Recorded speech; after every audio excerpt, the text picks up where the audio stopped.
Today is Sunday, March 22nd, 2020, and this is Flashpoint.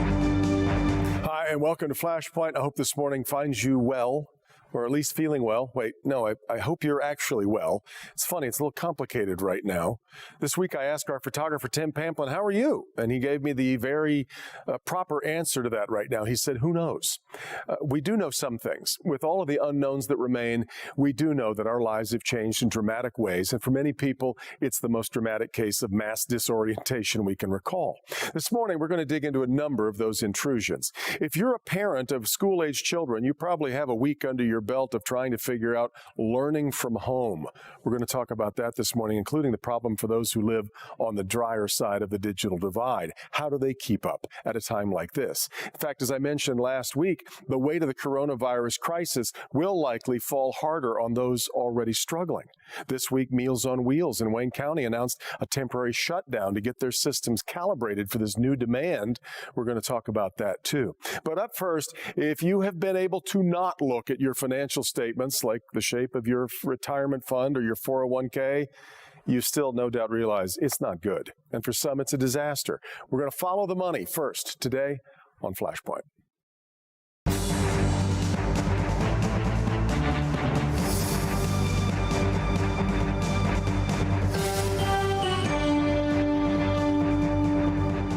If the daily to and fro on Wall Street was a movie, it would be rated R right now for violence. The experts just keep saying, don't look at your 401k balance, just don't look.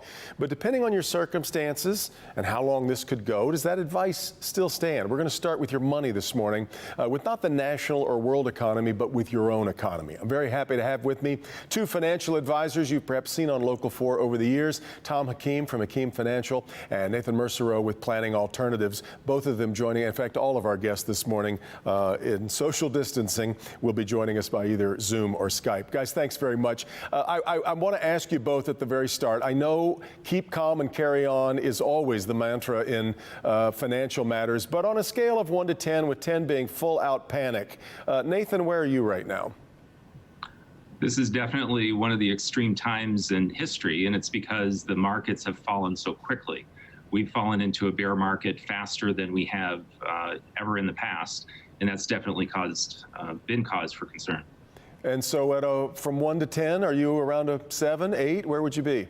Well, I'm a pretty steady guy, so if I get above 5, it's an alert, so probably at a 4. All right, that's pretty good then. Tom, how about you? Where's your blood pressure these days? Well, I think, Deb, it's probably closer to an 11 at this juncture. The chaos that's going on, and as you said, I think at this point people have to start looking themselves and at themselves, not necessarily at all the rhetoric that's coming about the markets and what's happening. And darn, better start opening up those statements so you know what moves you have to make. Well, when we talk about moves then, I'll let you both talk about this. It does obviously depend on where you are in your life. I'm really feeling for anybody who thought they were going to retire later this year or maybe into next year. Now, you've probably been rebalancing maybe your allotment of how much of your money was in stocks. But even if you have, you might end up having to change plans now, right, Nathan? It's really important for people to tune in to every part of their financial life. With the sudden drop, it's created a lot of concern, and I think people need to plan for A, things could go down further, and there'd be an appropriate plan. B, things could stay this way for a while, and then C, there's recovery. And when you invest for the future, those scenarios are really important to consider, and also the timeline in which you're going to need that money. Yeah, Tom, what would you say to hopeful retirees or the newly retired right now? Well, we're pretty much in uncharted waters, and I think what's happened is probably some people who have most currently retired or were close to retirement had the sense to pull back a little bit because the last thing they wanted to do was have anything like this happen at the 23rd hour. But also, you have to be respectful to the fact that people are going to need capital. Yeah. They're going to need money. And the old saying of, stick around and stay in, everything will be fine. I think that's a little bit scary at this juncture. Yeah. At the other end, from the retirees, are those with small children and trying to plan for college educations down the road. 529 plans often are thrown against the waves and whims of the market as well. What would you advise folks at that end of the spectrum, Nathan? Well, a lot of the plans are what are called age-weighted, meaning that the risk of the investments are based upon your child's age. I think that's important to review. And if you have an extended period of time before you're going to use the money, there's also some opportunity in this. I'm not here to be Pollyanna, but it's something that needs to be considered. The use of your money relative to your timeline is one of the most important criteria for making a financial decision. Tom, clearly here, I think some investors do believe that there's an opportunity to buy right now. I don't think that's for rookies, nobody that wants to just all of a sudden get into day trading, but somewhere here there's going to be bargains to be had eventually, aren't there? Well, I believe if that's the kind of investor you see yourself as, I'm sure there's always bargains out there. I tend to believe that people that are currently investing, even those that are sitting at home, that are still getting paid and money still going into, for example, their 401k, they're actually dollar cost averaging right now because they're buying shares at lower prices. I think to try to guess what's going to be the next big hit, that's very scary, Devin. I think at this juncture, I'm not a huge advocate of buying into a market that's totally confused. Interesting, though, too, Nathan, on staying the course. I saw a fascinating statistic this past week. If you had been in the market fully and never touched anything for the last 20 years, you end up with an average return every year of about 9%, which is pretty good. But if you missed the 9 best days of that 20 years, your total return goes down to about 4%. The lesson there is trying to time your way in and out of this is really perilous, right? Given the volatility that we're seeing, and it's extreme volatility, the moves that you make on a daily basis can really have a dramatic impact on your long-term plan. You made the statement investing is not for rookies, and that is never more true. So I go back to, if you've got a long-term time horizon, think about that period that it would take for recovery. We've always preached to our clients and helped them get cash in hand for the next 12 months. And that's what people are drawing from with our clients that are in need and continuing to draw off their portfolio. So if you're not in that place, it's really important to break down your timeline into the next 90 days, maybe the second half of the year, 2021, and build a personal cash flow plan out of that. Well, in fact, now I wanted to move to the folks who are feeling really desperate right now, people who are afraid that they're going to have to start raiding that 401k early, hourly workers who are all of a sudden without a job, worrying about, now we may see federal money coming in the near future that will help a little bit, but what's your advice if you're just in survivability mode here? I'll let you both weigh in on that. Tom, first you. Well, I'm a firm believer that, there's very little logic in being retirement rich and cash poor. And I do agree with Nathan that a lot of it's based on the time and where you are in your life. However, if you need to look at your retirement plan, there may be ways that some different ways from 401k and retirement plans that you can get some of the money out to use it if necessary.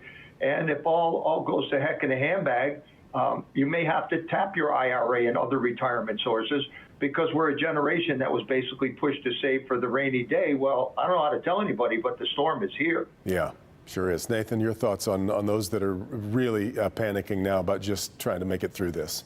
Nah, it's a really tough time.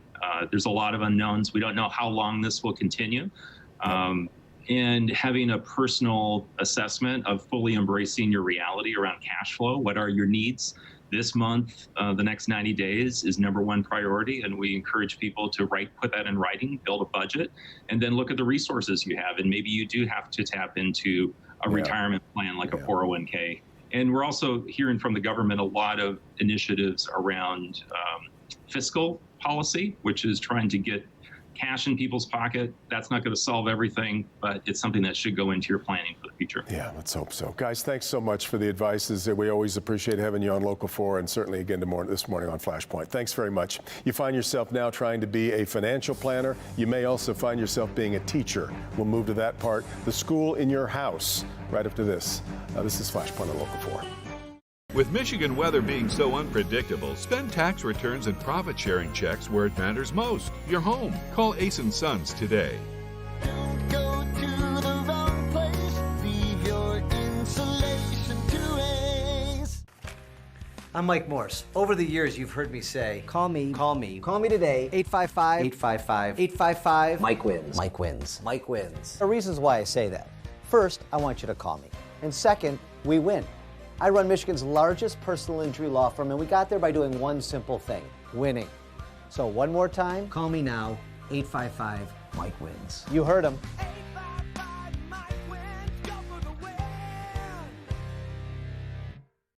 A recent study revealed that a large percentage of Michigan homeowners are missing out on significant savings every month by not refinancing.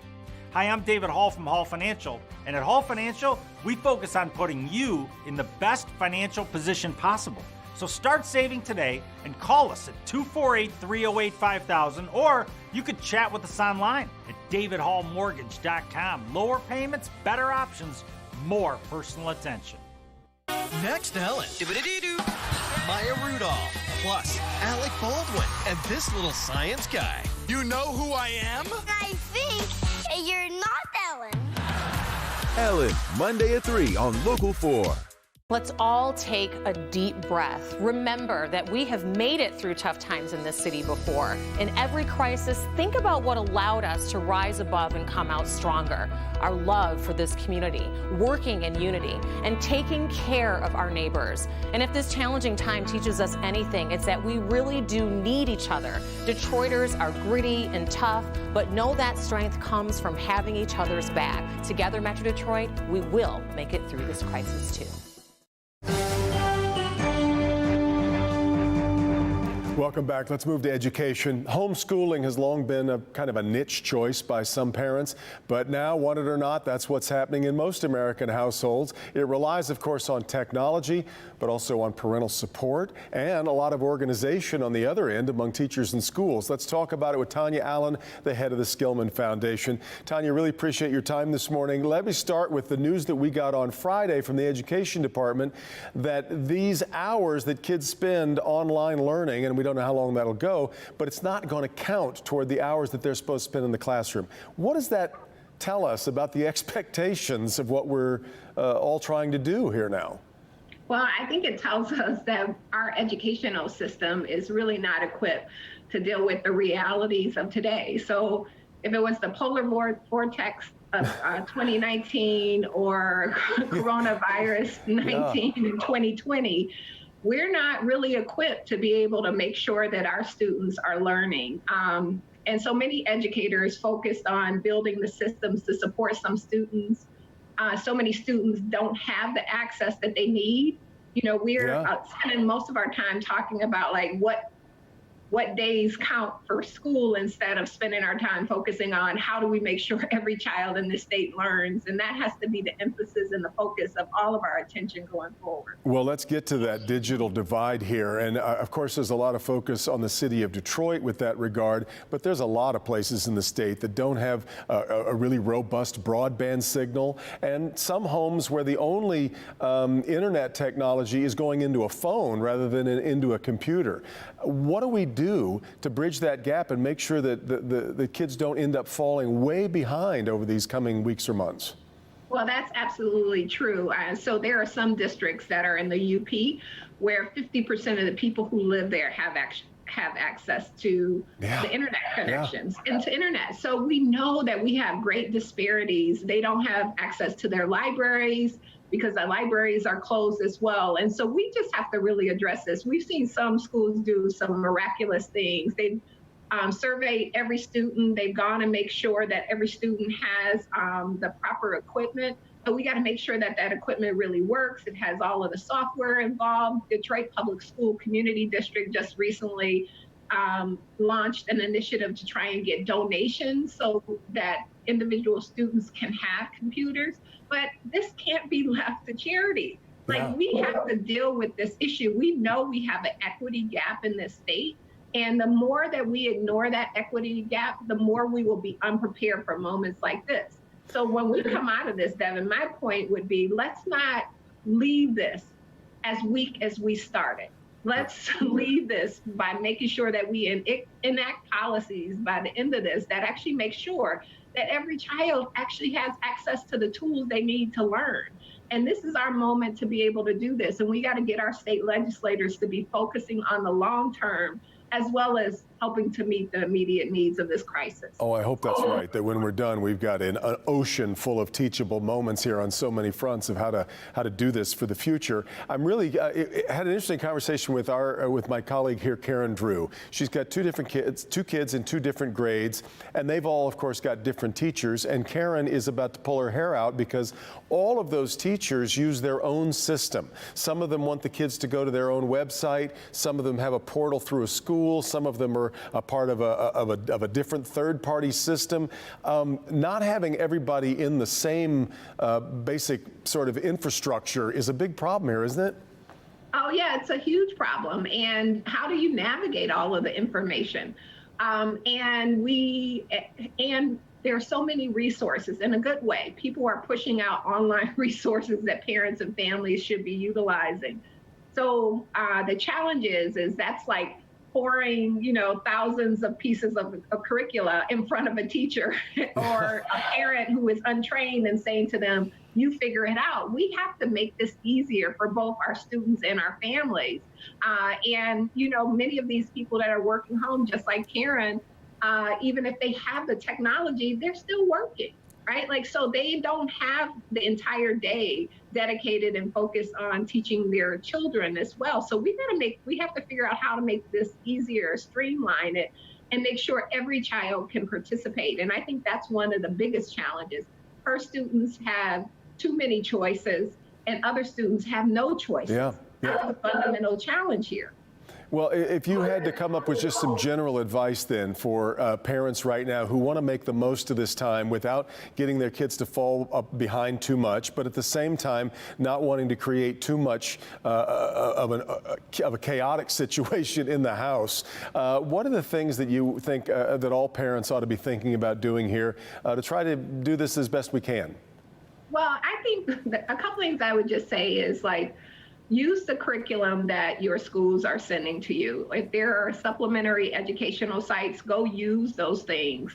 Go use math sites that would be helpful. But I think the thing that we are not spending much time talking about is the fact that our children right now, as well as adults, are being traumatized in this moment. And so I think the most important thing that parents can do is love their kids, take them outside, spend some high quality time with them, help them digest and dissect what's happening right now so that they make sure that their kids are not carrying trauma. And then the last thing, make sure your kids understand what's going on with this pandemic. What we don't want to have is any kind of racist kind of narratives come out of this, because we see so many people are starting to talk about this virus in the wrong way and beginning to create negative narratives about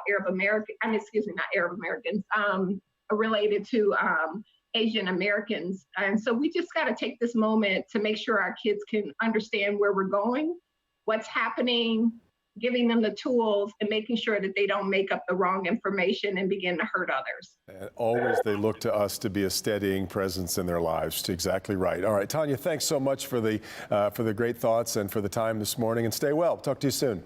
Thank you, Devin. All righty. We'll be back with more. We'll talk about now the challenge for folks who rely on things like Meals on Wheels. What happens for them now at a really tough time? This is Flashpoint on Local 4. Always there for you. Come experience the Gowling difference at Gowling Alfa Romeo of Birmingham.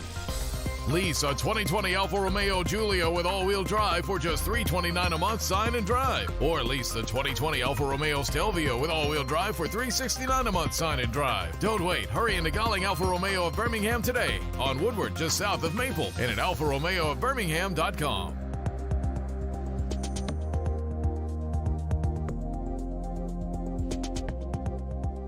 Most homes have old, inferior insulation from the 70s, so you're too cold for 6 months, too hot for 4, and even in mild weather, you're losing money all 12 months. But you don't need a new home. You need better insulation.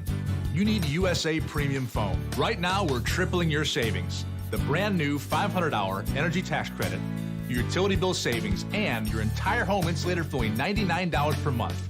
But you have to call by March 31st. USA Insulation. A lot can change in today's world. What's not changing is our commitment to customer service. Like offering text updates when a technician is on the way so that you can focus on the more important things in life. During our Elevate Your Air event, purchase any Lennox heating and cooling system and get a free whole home air purifier that continuously cleans the air you breathe. Because you deserve perfect air, and we can help get it to you. Go with the name you know. Fantastical, fantastical. In a situation like this, you have to applaud the people who put everyone else in front of themselves.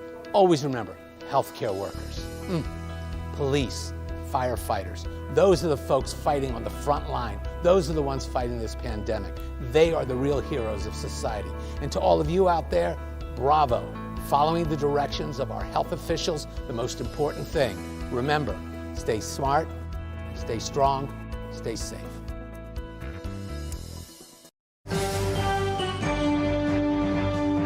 Welcome back. These are challenging times for all of us, but for those who were already on, say, public assistance, who were already relying on Meals on Wheels, those who were already in need of a lot of medical care, well, the challenges have only intensified in frightening ways. Let's talk about that and more with Lisa Whitmore Davis. She's the Wayne County Senior Services Director. Lisa, thanks very much for the time this morning. I hope you've been well. I'm curious as to whether, has your phone been ringing off the hook? Has it been crazy now from people who don't quite know what to do, or is everybody still sort of trying to adjust to whatever it is that's coming?